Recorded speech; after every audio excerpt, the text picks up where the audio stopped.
Hello and welcome to this episode of the Star Wars Universe Podcast. Today we're talking about Bad Batch Episode 10, and we're talking to you about it live on Twitch. So if you're in the Twitch, feel free to ask questions, give feedback that we can comment on. If you're listening to it in podcast, please enjoy. Always give us comments afterwards, and feel free to join us next time we podcast.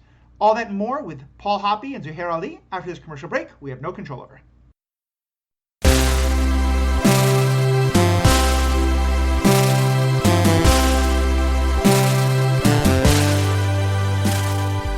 Welcome back. My name is Matthew. I'm one of your hosts. Today we are discussing Bad Batch Episode 10 with Paul Hoppe and Zuhair Ali. First of all, Zuhair, you're coming to us from the Animation Deliberation Podcast, who's been co-hosting this along with us. How are you doing today? Doing pretty well. Thanks for having me back. Awesome. Glad you can be here. And Paul, how about yourself? I'm Batman. Oh no, sorry, that was the wrong. Yeah, I'm good. Good. Doing a lot of streaming today. Awesome. Yeah. For anybody who is watching on stream, just so you know, at the end of this podcast, we're going to be doing a raid, which means we're basically like a whole bunch of us, like anyone still in the stream, I will be sending you all live over to Paul. And because raiding is very important, especially here in Minnesota. Oh, did you get the hat? You got the hat! Yes! Yeah, Paul, glad to have you with us as well. And so for both of you, what do you think of this episode? Well, I think I share y'all's sentiment in regards to how you feel about...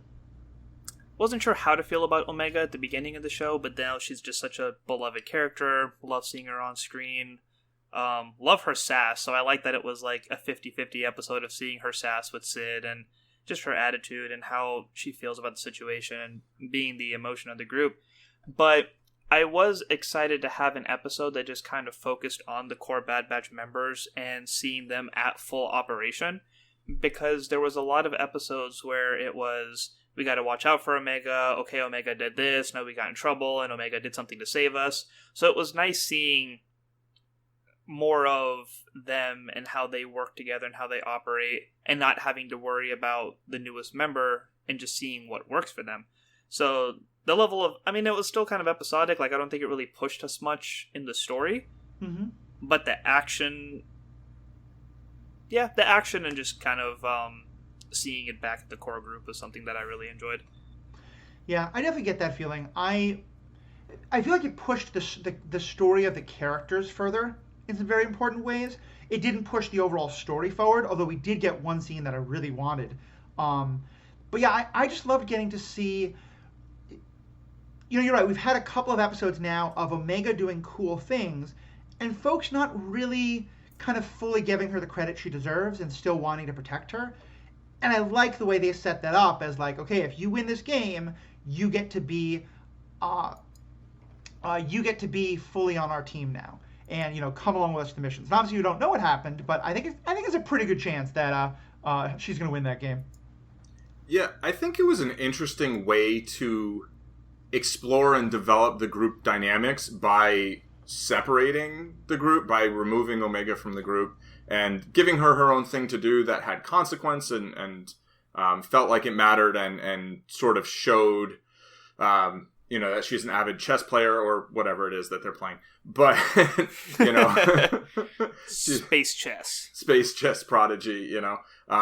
So I enjoyed that in terms of her character still getting some development, but at the same time, having the original Bad Batch members, or 3 out of the 4 original plus Echo, going off on their mission and not having the mission be about Omega and about where she fits in with their group. You know, they got to kind of flex a little bit more. Although actually at one point I thought they were going to get captured and then she was going to come rescue them. But they already did that, right? with the baby Rancor and everything. This is probably the first episode in a while where none of them got captured or went missing or got knocked out. Like, the mission actually went pretty smoothly. Right, yeah, for sure. Yeah.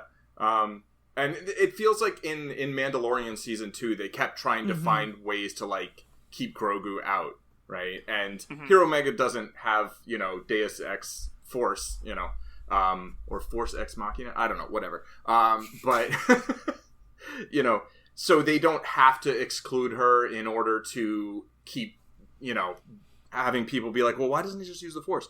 But they, you know, do, I think, want to lean into that sort of like, what is it like the Bad Batch just doing Bad Batch stuff? So they let them do some of that, and I enjoyed that, within the episode. I really like those dynamics as well, especially because obviously there's an extent to which Omega, even if she has like very good like eyesight or tracking skills or whatever's happening with her, we saw her be a very good shot one episode, but then not really again. Obviously, she is physically like nowhere on the same level as them. She's just much smaller. She's not as strong. She's not as powerful. She's not going to punch as hard. And so seeing her be able to do something so well, kind of better than any of the rest of them, or at least maybe Hunter's her equal, but no one else, that has nothing to do with her size, that is just about her brain and her strategy, and I love the Bad Batch. They seem fairly good at tactics. They're not so good with the strategy part. So, like, at least in some ways. And so I really like getting to see her develop that in, like, something that isn't really part of the team, and isn't about her size. Is there something specific, maybe even in this episode, if not, that kind of showed that they were bad at being tactical or bad at coming up with plans? With strategy? Yeah. I guess just in terms of, they've seemed very sort of like moment to moment. They've been having real trouble kind of like, my sense is that they're doing a lot of like responding to events, not really trying to like stay on top of events and control events.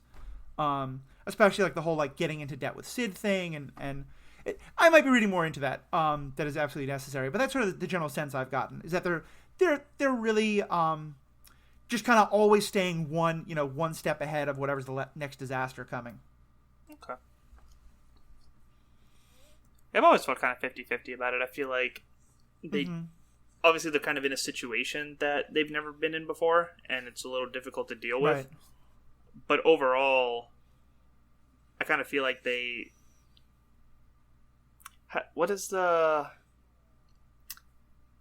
a quote from Flash. It's like, make the plan, execute the plan, throw the plan out the window, make a new plan.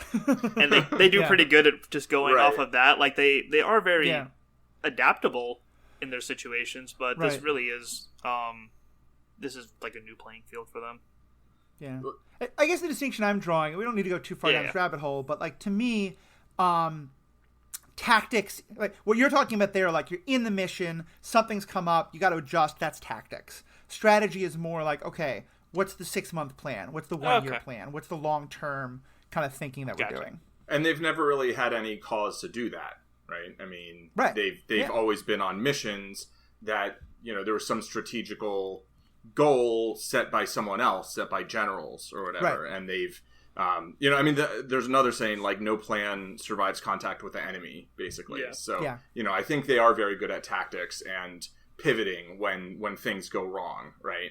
But I can see, I haven't felt a specific lack of strategical thinking, but there certainly hasn't really been much. I mean, that hasn't so much been a thing. It's been kind of like day to day.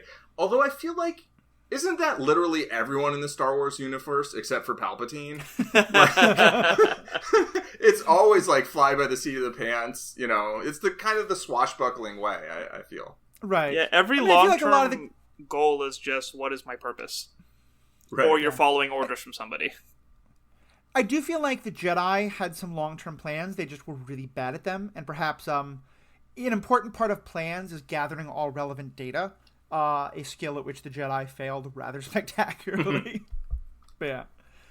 So let's kind of just start at the beginning also, because I've been saying for a while that part of what I want more of is this story of how the Republic becomes the Empire.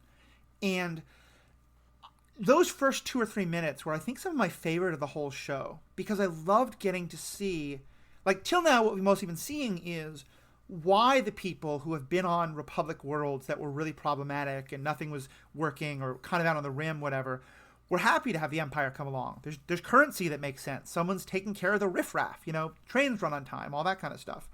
I really liked getting to see the opposite. I really liked getting to see, and granted, this was a separatist planet, which I think is also pretty significant, but just getting to see that there are some folks who are resisting to this, and that, it's not just everyone loves the Empire. And the way that whole thing played out, it hit me really hard. How did you all feel about that first scene?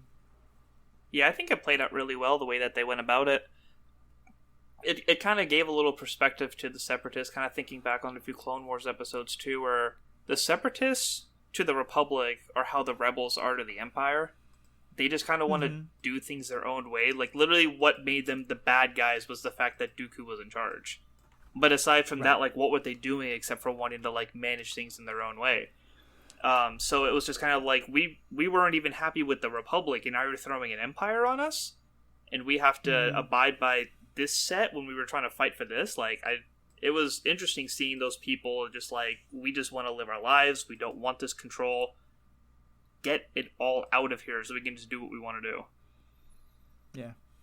I feel like a challenge for this episode that made it not hit the way that I feel like it could have for me was that the Clone Wars and prequel trilogy never really clarified all that well why the Separatists wanted to be separate. Mm-hmm. Like, they kind of, like, talked about it a little bit, and there was some stuff with tariffs and whatever, but, like, that wasn't a central part of any of that stuff, right? Although it was the central aspect of the conflict between the Republic and the Separatists. And so, for me, it kind of, it doesn't, I mean, it's like, I understand why you wouldn't want to be part of the Empire, but it's like, since the whole reason that they were separate in the first place, or wanted to be, was so underdeveloped, I feel like there wasn't, like, a whole lot of resonance there for me. It kind of felt a little bit like stock, and sort of has for me. I know there were bits in the Clone Wars where, like, we got to see and relate to some Separatists, but, like, yeah, it really was like, oh, Dooku is running them, so, like, they must be bad, and they're a droid army, so we can just kill as many of their soldiers and, like, not care about it. You know? Which, like, that's its own problem. But, did we see Raxus, this planet, in the Clone Wars? Yes. This was where... in the episodes where Padme and Ahsoka went to kind of, like, secretly meet with the Separatist Senate. That was on this planet. Oh, okay. And it's established a couple other times that this is the, after Geonosis fell, this is the new sort of headquarters of the Separatist Alliance. Okay. The capital. Was this character Senator Singh in any of those? Do you remember, or have you seen? I didn't remember. I looked him up on Wikipedia, and he wasn't there. Okay. Although, Zuhair, also, I know you have a really good knowledge of this background in canon, so please jump in with anything I'm missing. I was trying to think back on if he was sitting at, like, the council table when Dooku was addressing everybody, but I don't remember that character specifically. Yeah. I also know that there's a book that kind of continues the story of Ventress that takes place on this planet, at least a significant part of it, but I haven't read that book, so I can't comment. One kind of, I don't want to call it PC, but it was just something that I thought was funny, is that when they started showing the architecture of the building, I was like, oh, this is very Middle East, Alhambra looking. Then I was like, all right, there is a sub-Asian looking dude. Okay, there's the Indian-like accent. Cool. In the diverse world of Star Wars, you gave the word sing to the dude with the Indian accent. Yeah. Cool. There's no other words you could have made up with how wild the names are in this universe. You had to give the Indian to the Indian dude. Not offended by it, but it gave me a great laugh at the beginning. Yeah. It kind of stood out to me, too. I was like, It's a balance, because I think to some extent the TV show, The Clone Wars, especially in earlier seasons, often went very hard the other way, where there would be sort of a lot of elements of what seemed like an alien culture that was very inspired by a particular culture on Earth. Sure. And yet the people there were like, there's a lot of incongruity there sometimes. So I felt like here at least they're being conscious of it and thinking about it, even if maybe, kind of going for like the very lowest apple on the tree they can find or whatever it is. I guess if the Empire is British...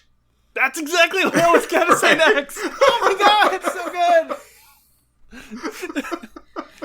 Oh, man. Paul, I definitely hear what you're saying, and I think part of it for me is, I definitely agree about the Separatists, and I think my frustration with the Clone Wars itself is, I felt like there was kind of tension in the writer's room, that on the one hand, they wanted to give the Separatists some more humanity, or alienanity, whatever it is, and make them seem more sympathetic, so that you sort of understood the way that, like, Palpatine and the financial players were pulling all the strings, but also make them feel evil enough that 8-year-olds could enjoy watching them get slaughtered without any more moral complications. And that's definitely, like, an impossibility and a real problem. I think for me, though, the fact that they were separatists or republic didn't click as much. I don't think right now I can watch police moving into a, public gathering of protesters in front of a government building with armored vehicles without thinking of, all the times that has happened over the last year or two. Yeah. And maybe it's just that's just an image that's very much in my head, but the way it was set up felt like there was at least a little bit of intentionality to that. And it definitely hit me really hard. It was just sort of a really... and were either of you surprised that it wasn't more violent? I was very much expecting the stormtroopers to open fire on the crowd or the tank to open fire on the crowd. I was glad they didn't, but I definitely felt it was coming. I mean, so there was the dialogue where when the trooper started telling the guy to leave, he was like, no, we can be here. We're here to speak. Who are you to tell us to leave? Yeah. Right. I feel like if they actually came out in some type of riot gear, that would have made it a little too real. Yeah, but that's fair. The violence aspect of it when the tanks rolled in, because the Empire's objective at this point is to win them over too. Hey, we're the good guys. We want you to conform with us and this and that. So I guess my imagination just kind of filled in the gaps of maybe some of the troopers actually did get aggressive in responding, or some of the rioters kind of initiated. It is still a certain demographic, so I understand why they didn't show it, but my imagination kind of filled in the gaps of what I expected to happen, especially when the tanks started rolling in. Yeah. And I think you make a very good point also that the Empire isn't yet in full fear mode, and part of what I was thinking of in that is the line in A New Hope, once they've dissolved the Senate, once the Death Star is online, where they say, now fear shall rule. And I feel like part of that is that the Emperor spent most of these 20 years trying to get enough of the Senate, trying to get enough public opinion on their side that they didn't have to resort to just brutal fear and planet destruction and stuff like that. And to me, I thought it was very striking when, even after he had quite publicly gone against the Empire, the senator, she still wants to convince the senator to work with her. I think that to me, that showed that, even there, the Empire is we could just kill this guy, but then we're never going to win the planet over, and we are still thinking in those terms. And I just loved all that, because I feel like that's a part of the story that I'm just so interested in. So I was just really happy to get that scene. You see the results of Palpatine not having to worry about voter numbers anymore. Right. Definitely. I was just gonna say, one thing to me, though, that, kind of, I feel like it undermines also some of the... I feel like every planet is so small. Mm-hmm. It's this was this global event, right? But it's you've got, there's a big building, and then a town square, and it's somebody just talking out to the people, just person to people, right?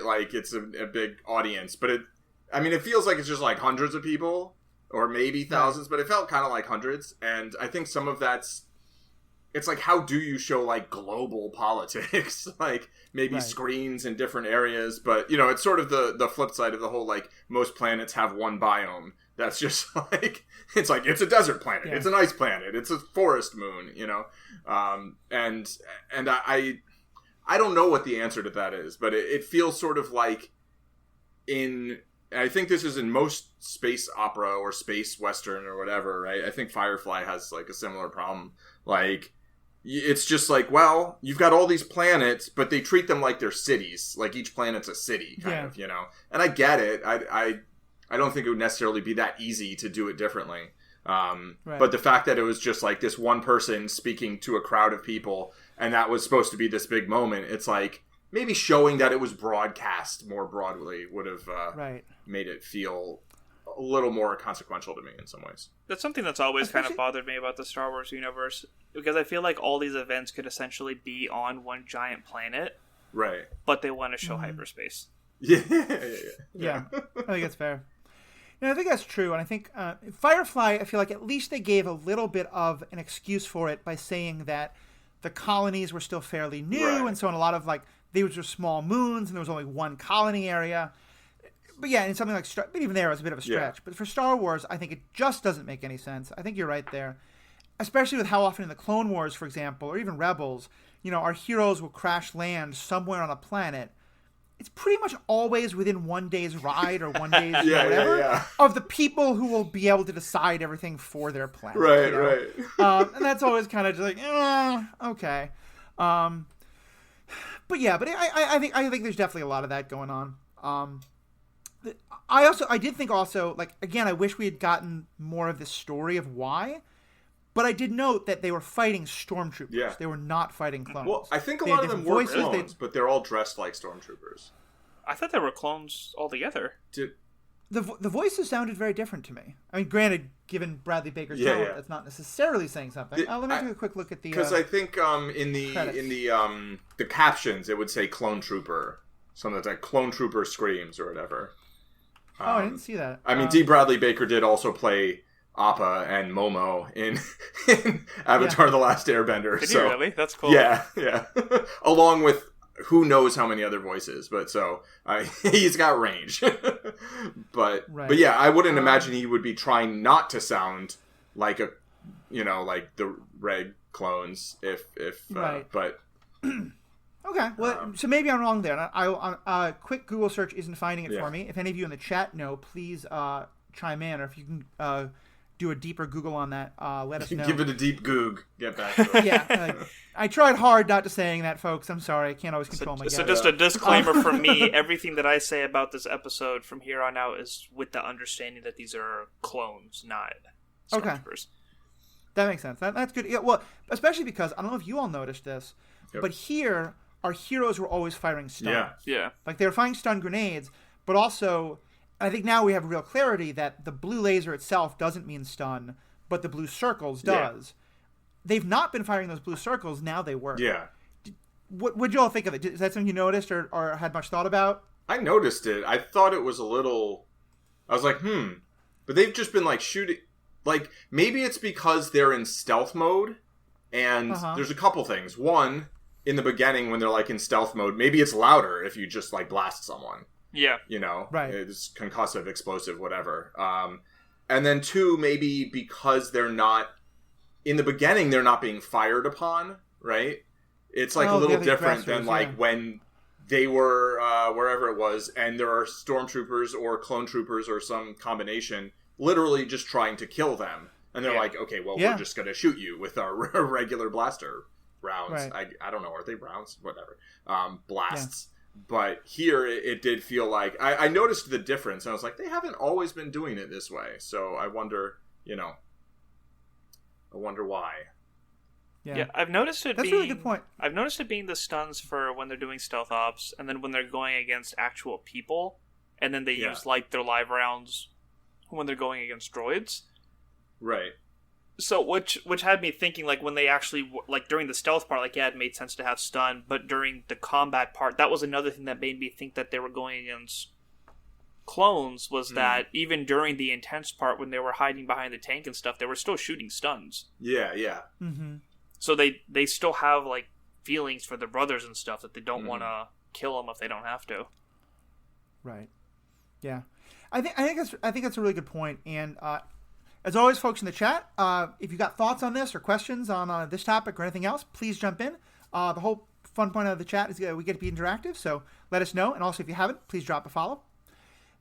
I think that's a really good point. And I think it just makes me wish that we'd had 10 seconds of, Wrecker getting his weapon ready and then, like, Hunter saying, now, remember, put it on stun. These folks aren't fighting us, whatever it is. Like... Because I do think that is such an interesting question here. And to me, it was something that Rex and Ahsoka really explored when they were up against a whole bunch of Order 66 clones of they really didn't want to kill these people. They knew that it was, mind control. They knew it kind of wasn't their fault. They didn't want to kill them. And... even to the point of, like, taking the time to bury literally all of them after the Republic Star Destroyer crashed. I recently learned that even those were called Star Destroyers. I used to think Star Destroyer was a very, like, Empire scare the hell out of you name. I was like, oh, no, they're called out of the Republic. Okay, well, there you go. So, yes, and granted, the Bad Batch have a very different relationship to the clones. We've talked about that before. But I still would have liked to see just a little bit more of that from someone. Yeah, I think being explicit about it would would have value, you know? Mm-hmm. Like, Yeah. I think they're being deliberate in terms of how they're drawing it and how they're having things play out that way. But I think they don't talk about it, right? They haven't really mentioned it at all. So I could see them doing that. Yeah. And I'll be curious. I will really want to see some kind of like behind the scenes commentary. Disney Plus has been pretty good about giving us those. I'd love to hear from Filoni if there's some things where either like they consciously decided to leave it out, or if it was like that was, the 30 seconds they had to cut to get down to time. Yeah. It's a 22-minute show. Like, there's so much you'd want to squeeze in. They probably can't have. Like, I kind of wonder if there is like a whole bunch of outtakes. Outtakes with animation is a weird term, but of footage that was either written or maybe even like animated and dialogued, but they decided not to use. That does show more of the like Crosshair and Tarkin on Coruscant, the decision to use the clones or not to use the clones, because it seems such an interesting thing, and I just would love to hear more about why they're doing that. But that's a comment I've made a couple times now. Yeah. I imagine there aren't a lot of like outtakes in that regard in terms of scenes that were pretty much fully realized. Like, when you see outtakes in big budget movies, usually you still got the green screen in the background or whatever. They didn't render everything, right? But all of this is like rendered. They might have some sort of... I've seen things where there's like some lightsaber battle that was going to go a certain way and they had it kind of all modeled out, but then they didn't actually do the full rendering or whatever. And you can see kind of how the battle was maybe going to proceed. I think Palpatine versus... what's his name? Maul and Savage or whatever. Oh yeah. I've seen some versions of that. But so I would think it's more likely that there's like pages in a script that then never got produced rather than scenes that you could ever actually see. But maybe you could read them. But I do wonder like how much they decided to bring the story this way or that way or whatever. Right. Well, my impression is, and Zuhair, you know the most about animation probably, so I wonder if you have thoughts on this. My impression was that they will often record the audio first, because that way they can make sure that what the character's doing on screen kind of matches the exact verbal cadence that the actor used. Because an actor might pause like an extra second than they thought they would in the script or something like that. Does that sound accurate to you, or do the actors just have to they have to match what's on screen already? It depends on the studio and how they want to do it. Some will do the voice first, and then they animate accordingly. Some will have, like, the rough draft of the animation to where, like, the lips aren't moving yet, and then have them voice according to the scene, and then add the detail and the facial features later. Because it's all layered up, so it's like they'll have the drawing of the storyboarding, and then they color it in, and then there's more motion involved, and there's steps on steps on steps of rendering. So it all depends on how the studio decides to do it. That makes sense. But watching storyboarding animated is pretty cool because, it's just picture, but you get a lot of story out of that. So they could have had that and been like, no, we don't need this, just scrap it. Yeah, that makes sense. Well, more things we'll know, hopefully, when it all ends. What else from this episode kind of jumped out at you? The action was so good! Yeah? Yeah, just going down the hallway, all the stealth stuff, the communication. Like, we understand like what the pros and cons of each of these characters are, so they don't need to waste time explaining all of that. Yeah. So seeing them maneuver and work in, and GS8 was interesting. She wasn't one of the more annoying droids. At least she still kind of had like a little bit of sensible comedic relief. Her loyalty is was pretty cool, but the scene where they had to hijack the tank and the tank got shot, so they had to get out and kind of hold the ground, and that was one of the things. Another thing that made me think these were clones is that it looked a lot more intense when they were in the middle and getting fired on both sides than it would have ever been with droids, and also would have ever been with stormtroopers, because stormtroopers can't aim for their lives, and there was a sense of, oh god, they're really closing in right now. Somebody's going to get hurt. Someone's going to get left behind. Someone's going to get captured or injured or whatnot.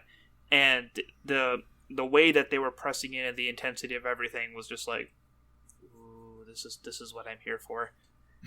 Yeah. Yeah, at that point, I really did think that there was a reasonable chance they were going to get captured or someone was going to get shot, or I did not think they were going to end up escaping relatively without incident, you know. Mm-hmm. I thought it was very good action. Not as good as last time. Last time, that hand-to-hand is what, as a martial artist, I appreciate most. Yeah, I think we're going to end this episode by the two of you getting to have like 5 minutes of discussing the martial arts scene in the last episode, because I know just the way the guests worked out, that's what you two wanted to dive into a bit. Yeah, I definitely like all of that. I don't know enough about fighting really to appreciate those things the way you two do, and it's not. I'm also just not a very visual person. The animation doesn't grab me in the same way, but I did love the way it told the story in the battle, especially the thing with the tank, because. You know, you see the other tank fire and basically like pretty much blow off the leg of the tank that they're in. Yeah. Fire in the tank they're in. They hit their target on the first try. I know. Yeah. Clearly clone troopers. and at first our heroes are like, oh yeah, we've got to like go fix the rear stabilizer. You know, it'll be fine. Like, didn't your shit just get totally blown up? Like what? I was like, and so the fact that they were pretty quickly like, oh, nope, it's worse than that. We just got to go. I really appreciated it. I was like, is this the Riot version that just didn't have shields they weren't expecting to be fired back on? You know? And I did really appreciate also, I think, Paul, you brought it up earlier, or maybe Zuhair, that, yeah, the plan worked. Like, it is fun to see that idea of, like, the well-laid-out plan, but then something goes wrong, and so they have to adjust. But I do kind of love the Ocean's 11 idea sometimes, of where, like, everything that could go wrong has been planned for and made part of the plan. Yeah. And they didn't quite do that here, but it was a plan that was a well thought out plan. It hit some adversities. They struggled. They almost didn't come through adversities. Because you're right, I never thought like, oh, this is going to be easy. I thought there's a real possibility it won't work. But then it did work. I was like, okay, cool. I like having that option, you know, so it's not always just everything goes wrong and then a miracle saves them. Yeah, the two things that were really reiterated in this scene were how good clones are and why they're worth so much, and then how much better the Bad Batch actually are. Because, yes, they haven't had to deal with fighting clones, and that was really stressful for them, especially having to stun and it being 4 against 50. And just the pressure, because the clones are tactical, they are organized, they do fight in a certain way. It's something that they never dealt with, but their ability to still have another successful mission was something that they had to step back up after losing so much in the last 2 episodes. Mm-hmm. Yeah, I think that's a really good point, especially because I feel like this is, to me, one of the things that makes the clones in Star Wars kind of unique, or at least by some versions. When I first, Paul, you and I have talked about this a little bit. It was a somewhat different direction. When I first saw the clones show up, the clones be mentioned in A New Hope, and then some of the later novels by Timothy Zahn and others, which are now legends or unofficial canon, but they all kind of gave the impression of like clones are kind of like semi-autonomous robots, you know, and that like maybe you need the Force to connect them, but that they don't have individuality and they don't have sort of the ability to kind of come up with strategies and to learn in quite the same ways. Or just that there's, you know, that 1,000 actual sentient living soldiers will be better than 1,000 clones, but that it's much easier to create 1,000 clones. Clone Wars, they totally turned that on its head, and both with some of the books, but also the show itself, really kind of emphasized, like, no, clone troopers are better than regular troopers. You know, they have better accuracy. They're more obedient. They are... they're not worried about other things outside of soldiering. Some of them are, and that becomes an interesting plot point. And so I love that, but I think for me, it just makes it all the more of a question of, if Tarkin is seeing, like, the clones are doing better at missions, why do we get rid of the clones? You know, so I both love that, but it also just is like, I don't want to keep focusing on wanting that story. But if you tell me that even now the clones are doing a better job, why do we get rid of them? It's all about the money. Yeah, it reminds me of that Kurt Russell film Soldier, where I don't know if anybody knows that film, but he's like, I think he's like born as a kid and like raised to be a soldier from like tiny. Right. And, the idea that, like, yeah, you're probably going to be better at it than if you wait till you're, like, 18 and then, you go through basic training, et cetera, et cetera. Like, the best martial artists are generally people who started as a kid, There's, like, a sort of fluidity that I think people get. I think there's also some Jean-Claude Van Damme movie that was about him being kind of like a sort of cyborg, sort of clone, genetically modified attack soldier who like develops sentience and isn't supposed to. Yeah. It was some meaningless combat movie from the 80s, so I don't expect anyone to remember it, but it was one of the things. One of the things that kind of established their discipline at the beginning of the episode too was that they don't like working with separatists. And they had that dialogue of, man, we got to work for these guys. Why do we have to do it? No, we don't want to do this, blah, blah, blah. But when it came time to start the mission, like, all that was put away. It was like, all right, we got our banter out, off to work. We're not going to let this degrade from what we have to do. And for sure.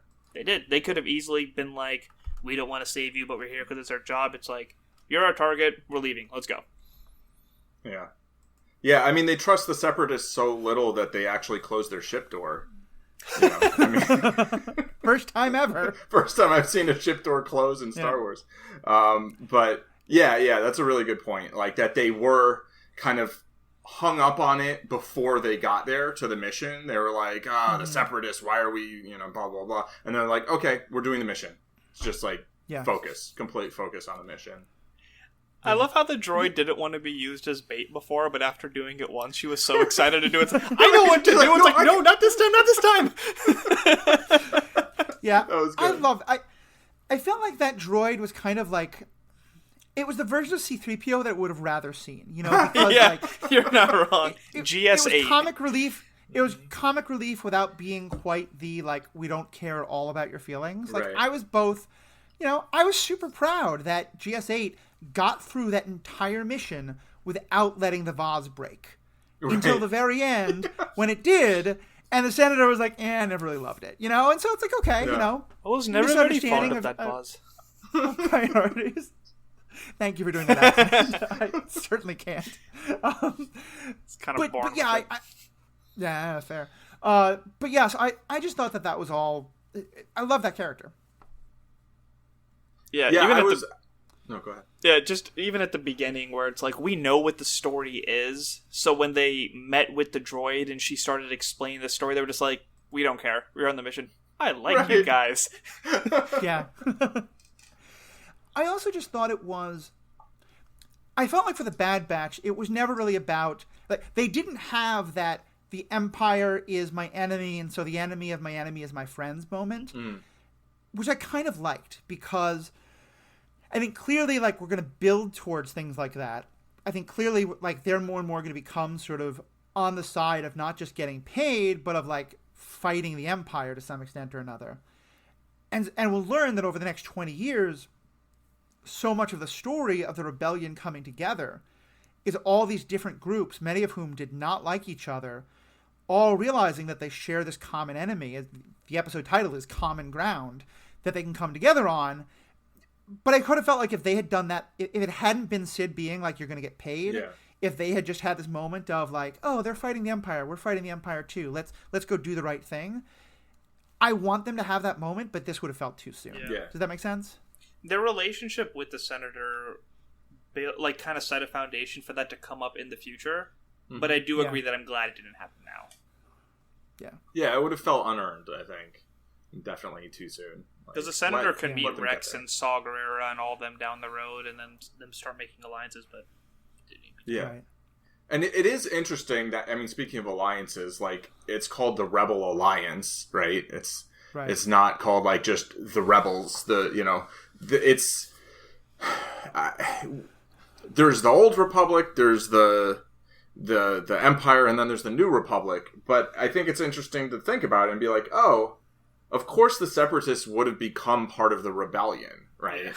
And thus it's more of an alliance. And so then when there's a New Republic, it's like, well, do the Separatists want to be part of the New Republic, or do they want to do their own thing like they did before? I think that's an interesting question as well. I mean, it isn't, the Empire doesn't last that long, right? I mean, Yeah, most 20 empires years. last like 250 years or something. This one, like 20? 20-ish? I mean, it depends. Sure, yeah. Like Napoleon's, like the Third Reich was supposed to last for 1,000 years. It lasted for 8. Yeah, Napoleon's it's not was really an supposed empire if you don't finish your... I don't know. Anyway, whatever. Yeah. It's, Napoleon. Yeah, I mean, I mean, like empires definitely fall empires apart. that reached the level that the Galactic Empire did. Yeah, so I mean, 20 years I think is a pretty short amount of time. You for had sure. a Death Star and you only lasted 20 years and blew up 2 planets. You had 1.5 Death Stars. Like, come on. You went 1 and through 2 3/4. Death Stars in like, what, like 6 years or something? I mean, the first Death Star could only blow up a planet. Right. But the second one was so powerful, it could blow up a medical frigate. So, like, I just always laugh at that line from Return of the Jedi. Like, it blows up a ship. Yeah. And they're like, it's got even more power. Like, sure, maybe the charts were off the chart or whatever. But anyway. I want us to wrap up. Paul, I know you need to get going to your next thing that we're going to be having a raid over to. Raid. But Paul, for those of you who want to know more about what you're doing, both on Twitch or anywhere else, give your spiel. Yeah, I'm Zen Madman on Twitch and Twitter. You can follow or subscribe on Twitch, or you can follow on Twitter or subscribe on YouTube. I'm mostly doing poker stuff right now, but I do a bunch of other stuff, and will probably do more of this sort of thing in the future. Awesome. Yeah, Paul is a great poker player and a great teacher of poker. I've only been working with him for I've been working with him for 20 years, but more focused for a couple of weeks now. But I got to edit this because, Paul, do you have 3 more minutes to talk martial arts? Oh, yeah. I also wanted to mention that, like, at the end, was that dude who was playing against Omega, was that someone from, like, Thrawn's race? That's what I was wondering, too. Like, at first I was like, is that Thrawn? Then I'm like, no, that's not Thrawn. But because it's a strategy game, I felt like Right. it... They make a very big deal in the books about the idea that Thrawn is like basically like cast out from his own race for even wanting to have contact with outsiders. Right. And there's a whole thing to it, some of which is canon, some of which is not. So I doubt that it would be, but I mean, they're not...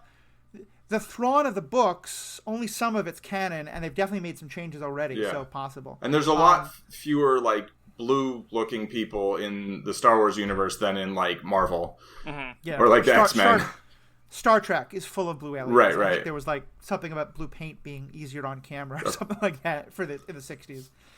But anyway, okay, so martial arts. So I think that's going to wrap up our discussion for this episode. We're going to go back in time, though, for a minute. Episode 9, the martial arts scene. We've got 2 martial artists with us. Discuss.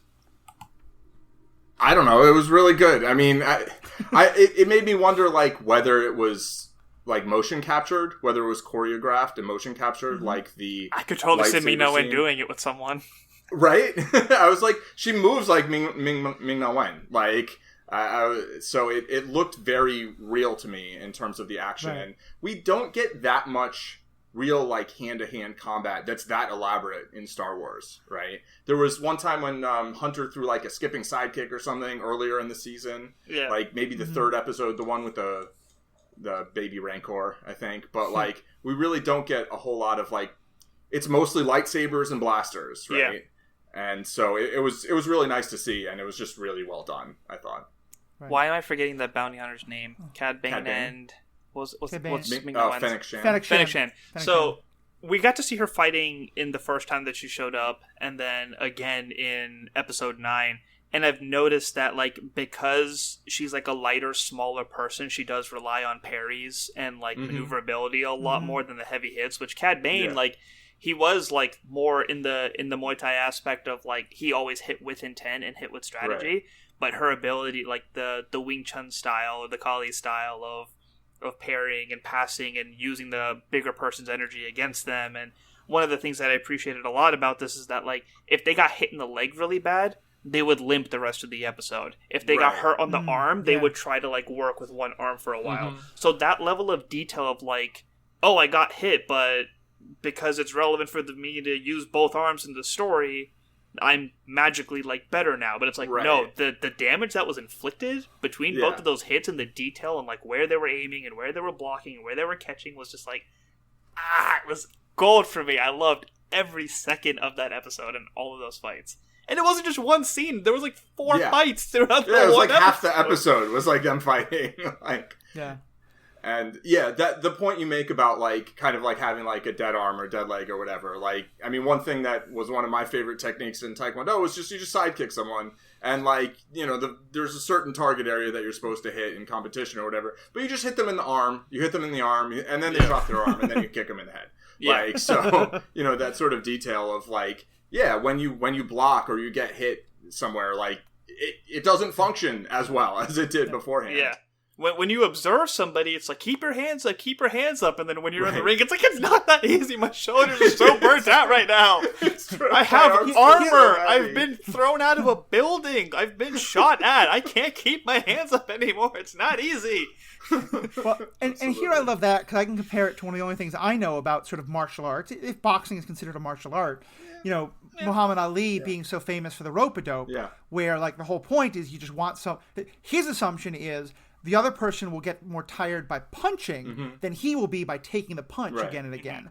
And hearing you talk about it, I think it's just a kind of a nice reminder of like the reason why that's a great strategy for Muhammad Ali, but not everyone does it, is because, most people can't get punched in the arms or kicked in the arms that many times and still just like keep them up all the time. So it's kind of a fun connection. Yeah, it's the beauty of the jab is it just like it establishes your range, what you're enticing, how they respond, and it's just like a little bit of test of waters. Then you just fire the cannon when need be afterwards. I like it. All right. Speaking of firing the cannons, we do have a raid coming up, so I'm going to wrap this up. Zuhair and Paul, thank you so much for being a part of this. This was a great conversation. To our audience listening at home and here on Twitch, thank you so much. I love having you all on Twitch. I love having the audience following along with us. We got a great piece of feedback that kind of went into more detail about Palpatine and Vader and Luke and the Inquisitors that I'm going to read at a later episode. But we love that feedback. That feedback makes this possible. That feedback helps do all the things we're trying to do. So please keep the feedback. Please keep listening and share this with your friends. Drop us a 5-star review. And subscribe to Animation Deliberation podcast too. Yeah, I've heard that's kind of good. Yeah. I've heard it's good. I was going to give Zuhair a chance. Okay. I wasn't. I just wanted to make sure. It sounded like you were wrapping up. Like you were wrapping up. I kind of was going to let Zuhair have the last word. Okay. Yeah, that's fine. Also, you were supposed to leave 5 minutes ago. On your moment. You were supposed to leave 5 minutes ago. So what's going on here? But yeah, so there's so much great stuff on the Stranded Panda Podcast Network. Check all that out. Give a follow on Twitch to Stranded Panda TV, to myself, the Ethical Panda, to Paul Zen Madman. And definitely, we Zuhair and Jay Scotty have both been coming to us from the Animation Liberation Podcast. Your perspectives have been awesome. I mean, great analysis of everything, but also especially what you bring in terms of what you know about animation and martial arts and all this stuff. I'm really loving. So, Zuhair, tell people more about what they would get when they listen to Animation Liberation. Yeah, so Animation Liberation Podcast, myself and Jay Scotty, we are finishing up our coverage of Young Justice, so Season 3 for that will be coming soon. We just started our coverage of Demon Slayer because the movie is finally available for streaming. Don't have to worry about going to the theaters anymore. So we're covering the Season 1 in 5 parts and then doing a rewatch of the movie with some feedback, so follow along if you're a fan of the show or just need a new show to watch. Fantastic. And then Masters of the Universe coming up soon, and collaborating with the Marvel Cinematic Universe podcast for What If. So a lot of projects coming up, lots of stuff to watch. Send us your feedback. Awesome. Yeah, I'm looking forward to that. I'm hoping to at least drop in at least one of your episodes of He-Man, Masters of the Universe, because I'm super excited for that. And just all the stuff you're doing. I only watched Invincible because of your coverage of it. I wound up loving it much more than I thought I would. And Zuhair then... They both did great coverage of it on their podcast, but Zuhair also joined me for the ethics of Invincible that led to some great conversations. So please check all that out. Please subscribe to the podcast, follow the Twitches, and most importantly, have a good day.